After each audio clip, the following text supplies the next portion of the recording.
Wouldn't it be nice if all you had to do to become expert at climbing was just clock up large numbers of moves? Well, I would say not really.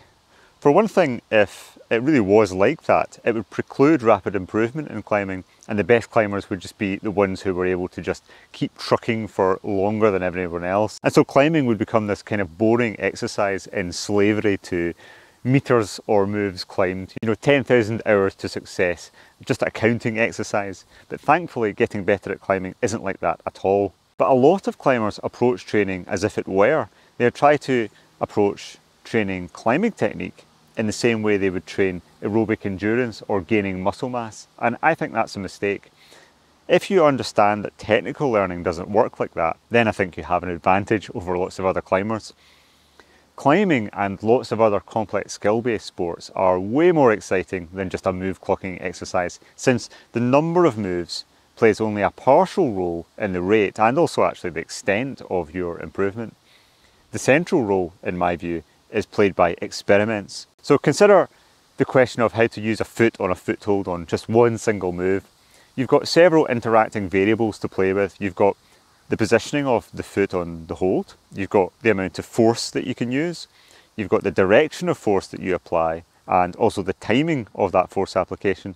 So that's a lot of separate parameters to decide on, and the complexities pile on top of that because all of those parameters interact with each other, and that creates a nearly infinite variety of ways to use just one single foothold. So no wonder it takes so long to learn how to climb. So how do you actually learn to manipulate all those variables? Well, by experimenting. Every move that you do should be an experiment, a quest to gain more information that increases your understanding. And most of the time that's quite an uncomfortable process. You'll do moves and you'll be like, what am I supposed to learn from that? I don't know.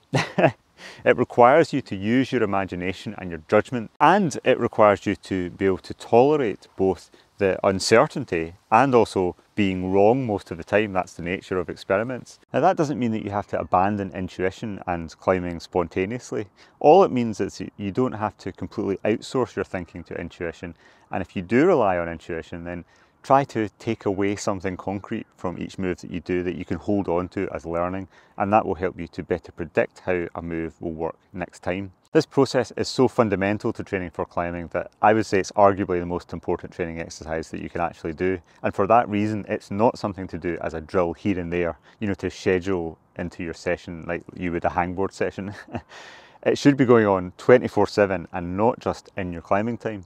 You don't need to limit your experiments to when you're actually climbing. You can replay the moves that you've done in your head the whole time between your sessions, and all of a sudden a 2-hour training session can turn into a 2-day training session. So this is not a drill, it's a habit, and it becomes just part of the routine of life, and because of that you don't actually notice the effort of it. And therefore our training challenge, whether we're a novice or an intermediate or an expert, is to find a way to lock in that habit of running move experiments. That sets you on the path. And then, and only then, does the number of moves that you do actually start to really matter. But even then it's more accurate to say that it's really the number of experiments that's what matters. Without the habit of experimentation, you might make very little progress in your technical understanding per move that you do. So therefore you can climb for years and years and your progress tends to level off pretty fast. And that is actually what happens to most people, but you don't need that to happen to you. So set that habit from the get-go, and then you'll get far more learning per move, per route, per session. But not only that, you'll also get to a point where you more quickly reach a kind of deeper level of insights or connections between moves. So you'll come to a move on a route and you'll almost instantly be able to classify, let's say 3 different options for the way to do that move and rank them in order of probability of which might be the easiest. It becomes so effortless to recall and play with moves in your head that you'll be able to look at the layout of holds on a route or a problem that you've come to and think about how that relates to a move you've done on some other route before, and very quickly adapt that move onto what you're doing now. And that will all happen within a split second. At this point, I hope this line of argument is prompting some more questions, such as, well, if experiments are easier to perform when I try moves repeatedly, does that mean that bouldering and projecting are better for learning technique than on-site lead climbing? That's a very important question. A quick answer is that you need both. And I go into lots of detail on why you need both in the course that I made on movement technique, which is on the Altitude platform, and I'll link below to that if you're interested. But in this video, I just want to focus on the practicalities and talk about how I set this habit in place very early on in my climbing, and why that put me in a position to be actually teaching other people how to learn technique. I wish that I could take credit for deciding to actively adopt these habits, but I didn't. As with many aspects of my own performance, it was the environment that I found myself in, this environment, Dumbarton Rock, where I started climbing, that shaped my habits. And it was only with hindsight that I realised what it was about this environment that was so important. So I'm going to try and remove the luck element for you and just give you the cheat code. So here we go. So there were 4 ingredients to this, in my opinion. First, there were straight up boulder problems with no chalk. You know, beta videos are kind of a double-edged sword. Obviously they didn't exist when I started climbing, and that was an advantage that I had that you can now choose to have over your peers. Also, I started climbing here at Dumbarton Rock, and there were less climbers around then than there are now to actually watch, and there was plenty of rain to wash the chalk off. So you couldn't feel the holes from the ground on the higher problems.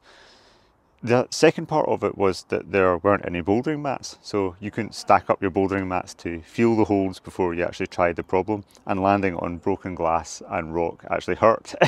So the effect of that was that you tried to minimise the half-assed attempt. It forced you to really look at the rock and think hard.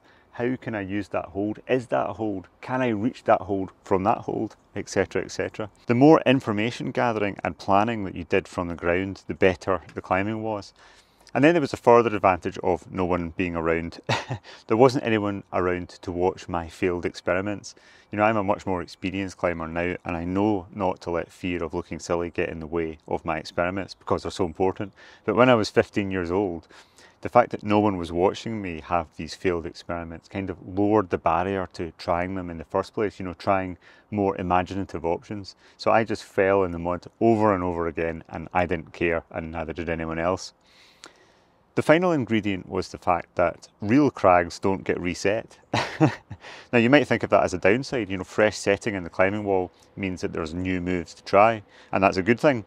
But there were hundreds of climbs here to try, and the fact that they weren't going anywhere made it seem less pointless to try them over and over again when I hadn't yet developed the skills to figure them out. So even if I made no noticeable progress in the whole session or the next session, I knew that I would eventually learn something.